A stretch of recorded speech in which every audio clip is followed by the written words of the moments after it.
Salut, nous sommes déjà rendus au troisième dimanche de Carême.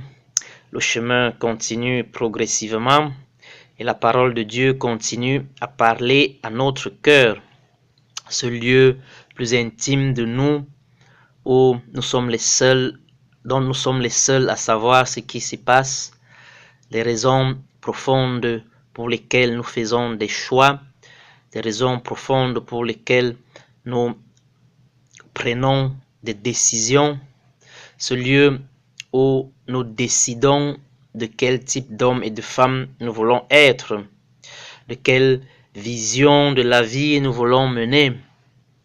Eh bien, la parole continue à parler à notre cœur, à mon cœur et à ton cœur.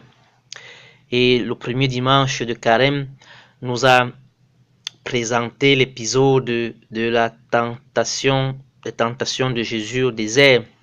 Il nous a donné l'occasion de regarder à notre intériorité, de regarder à ce lieu intérieur de nous-mêmes, notre cœur.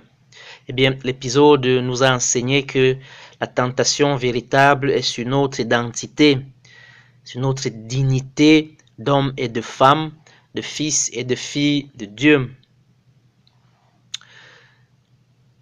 L'épisode nous a enseigné aussi que la grande tentation, le grand tentateur, est le mensonge.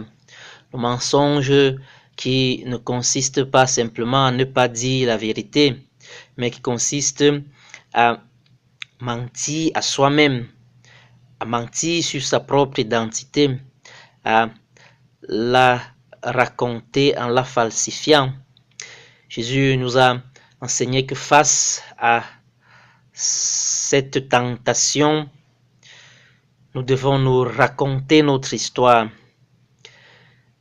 Il a raconté son histoire en s'appuyant sur les paroles de Dieu, son Père, ces paroles sur lesquelles il a construit sa vie.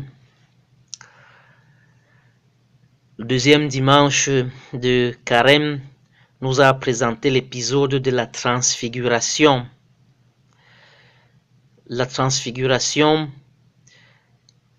cette manifestation du cœur de Dieu dont nous sommes des fils, du cœur de Dieu qui nous a engendrés par sa parole.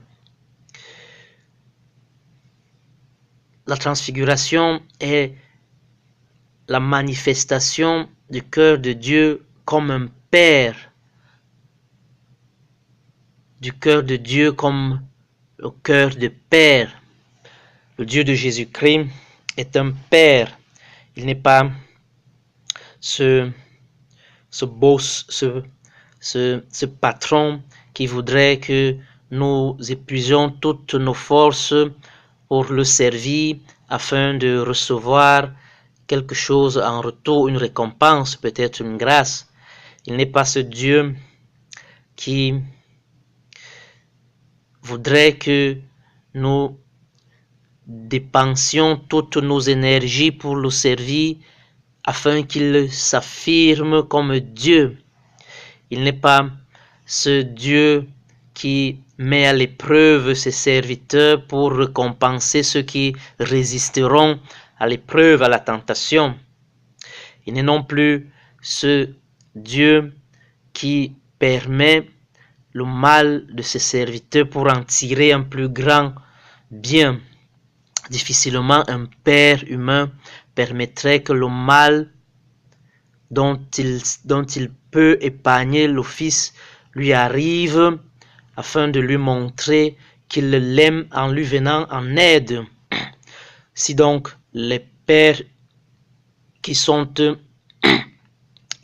les pères humains qui sont capables de donner, de désirer de bonnes choses pour leurs enfants, dira Jésus dans l'Évangile, combien plus Dieu le Père. Dieu est un Père pour qui nous sommes des fils bien-aimés. et qui nous recommande d'écouter la voix de Jésus, le Fils aîné, parce que nous avons avec lui un commun destin, un destin de transfiguration, un destin de fils transfiguré. Malheureusement, nous pouvons réussir à jeûner pendant 40 jours. Pendant ces 40 jours de carême, je peux réussir à jeûner pendant 40 jours de carême et continuer à raconter mon histoire en la falsifiant et continuer à mentir sur ma propre identité. Je peux réussir à jeûner pendant 40 jours et continuer à voir Dieu comme ce patron qui voudrait que je lui sacrifie, pour qui je dois épuiser toutes mes énergies et qu'à la moindre occasion à la moindre occasion qui me sera présentée, je choisirai de ne plus écouter.